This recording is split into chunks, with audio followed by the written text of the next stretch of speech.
দর্শক, আপনারা যে যেখান থেকে দেশ রূপান্তর লাইভে যুক্ত আছেন আপনাদেরকে সকলকে স্বাগত জানাচ্ছি। আপনাদেরকে জানাচ্ছিলাম যে আজকে কিছুক্ষণ আগে মূলত হচ্ছে বিএনপি যে নারী সংরক্ষিত আসন রয়েছে সেই নারী সংরক্ষিত আসনের যে মনোনয়ন প্রত্যাশীরা রয়েছে সেই মনোনয়ন প্রত্যাশীদের সাক্ষাৎকার গ্রহণ শুরু হয়েছে। সাক্ষাৎকারটি নিচ্ছেন দলটির চেয়ারম্যান এবং মনোনয়ন বোর্ডের যিনি সভাপতি রয়েছেন তিনি দলটির চেয়ারম্যান তারেক রহমান, তিনি মূলত হচ্ছে মনোনয়ন প্রত্যাশীদের সাক্ষাৎকার নিচ্ছেন।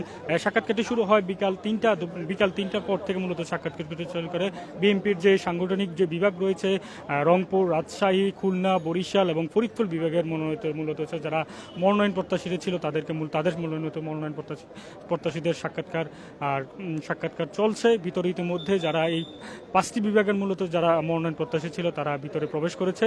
তবে একটি তথ্য আপনাদেরকে জানাতে চাই, সেই বিষয়টি হচ্ছে আমরা যতটুকু জানতে পেরেছি সেই বিষয়টি হচ্ছে যে যারা এই যে মনোনয়ন প্রত্যাশী ছিল সেই মনোনয়ন প্রত্যাশীদের মধ্যে হচ্ছে বিভাগ অনুযায়ী হচ্ছে একে একে করে বিভাগ অনুযায়ী যারা রয়েছে সেই যে বিভাগের যতজন রয়েছে সেই বিভাগের সকল সদস্যদেরকে নিয়ে হচ্ছে মনোনয়ন প্রত্যাশী যারা বোর্ড রয়েছে সেই বোর্ডের যে সদস্য রয়েছে সেই সদস্য একে একে করে তারা মনোনয়ন প্রত্যাশীদের ইন্টারভিউ নিচ্ছেন এমনটাই জানিয়েছেন। ইতিমধ্যে যে ঠাকুরগাঁও জেলা রয়েছে, ঠাকুরগাঁও জেলা যারা মনোনয়ন প্রত্যাশী ছিল তারা ইতিমধ্যে বের হয়ে তারা গণমাধ্যমকে এই তথ্যটি জানিয়েছেন। তারা বলছেন যে দলটির চেয়ারম্যান তারেক রহমান এবং দলটির স্থায়ী কমিটি যারা সদস্য রয়েছে, বিশেষ করে মির্জা ফখরুল আলমগীর তাদেরকে নানা বিষয় দিয়ে প্রশ্ন করছেন। এছাড়া এই ইন্টারভিউর সময় নানা বিষয় দিয়ে এবং তারা যে নানা বিষয় দিন প্রশ্ন করছেন এবং সেই সাথে তাদেরকে বলে দিচ্ছেন যে দল যাকে মনোনয়িত করা হয় তার পক্ষে হয়ে যেন পরবর্তীতে কাজ করে এবং তা যাতে মেনে নেওয়া হয় সেই বিষয়ে তারা দলের পক্ষ থেকে জানানো হয়েছে বলে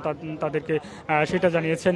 তবে যেহেতু হচ্ছে 5টি বিভাগে মূলত হচ্ছে জেলা অনুযায়ী হচ্ছে সাক্ষাৎকারটি নিচ্ছে, তো সাক্ষাৎকার গ্রহণটি ইতিমধ্যে আমরা যতটুকু এইমাত্র মূলত হচ্ছে ঠাকুরগাঁও জেলার যে সাক্ষাৎকার মনোনয়ন প্রত্যাশীরা ছিল তাদের সাক্ষাৎকারটি শেষ হয়েছে, তারা বেরিয়ে হয়েছে। ঠাকুরগাঁও যে 10জন যে মনোনয়ন প্রত্যাশী ছিল তাদের সাক্ষাৎকারটি প্রথমেই মূলত হচ্ছে শুরু হয়েছে, সেই শুরু হওয়ার পর শেষ হয়ে তারা এই গণমাধ্যমকে এই খবরকে নিশ্চিত করেছেন। এছাড়া যে বিএনপির যে গুলশান যে দলটির যে কার্যালয় রয়েছে কার্যালয়ের সামনে যারা মনোনয়ন প্রত্যাশী যারা ছিল যে তাদের নেতাকর্মীরা গুলশানের যে কার্যালয় রয়েছে সেই কার্যালয়ের সামনে ভিড় করছে। এছাড়া আইন শৃঙ্খলা রক্ষাকারী বাহিনী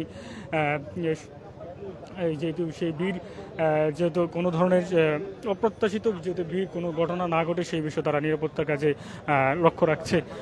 তারা মনোনয়ন প্রত্যাশী যারা ছিল যারা বের হয়েছে তাদের সঙ্গে আমরা কথা বলেছি, তারা দলের প্রতি আস্থা আছে এবং দল বলেছে যারা দীর্ঘ 15-16 বছর আন্দোলনের নেতৃত্ব বা মাঠে ছিল তাদেরকে দল মূল্যায়ন করবে সেই বিষয়ে বলেছেন এবং এছাড়া দল সেই বিষয়ে ইতিমধ্যে তাদেরকে আশ্বস্ত করেছেন, তারা এমনটাই আমাদেরকে বলেছেন।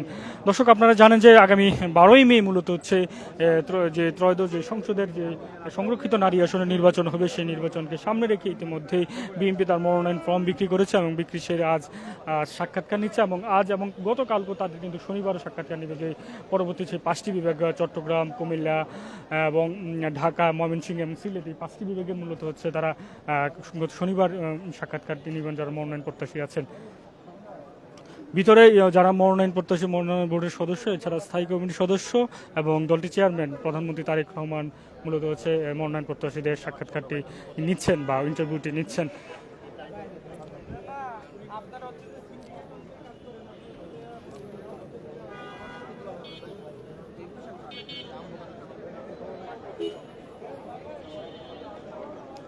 দর্শক, আপনাদেরকে জানছিলাম যে একটি করে জেলা অনুযায়ী হচ্ছে মূলত হচ্ছে সাক্ষাৎকারটি নিচ্ছেন এবং সেই সাক্ষাৎকার শেষে মূলত হচ্ছে তারা বের হয়ে আসছেন। আপনাদেরকে দেখাচ্ছিলাম যে গেটটির সামনে যে দলটির যে কার্যালয় রয়েছে সেই কার্যালয়ের সামনে মূলত হচ্ছে মনোনয়ন প্রত্যাশী যারা রয়েছে তাদের দলের নেতাকর্মীরা মূলত হচ্ছে ভিড় করছে।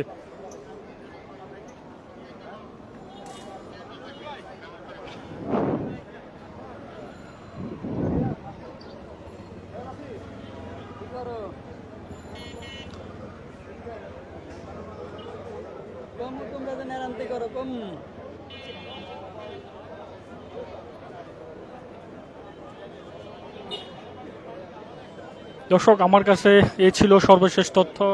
বিএনপির যে মনোনয়ন প্রত্যাশী ছিল সেই মনোনয়ন প্রত্যাশীর সাক্ষাৎকারের সর্বশেষ তথ্য আমার কাছে ছিল। পরবর্তী তথ্যের জন্য আপনারা দেশ রূপান্তর লাইভে যুক্ত থাকুন। সেই সঙ্গে আপনাদেরকে সকলকে স্বাগত জানাচ্ছি।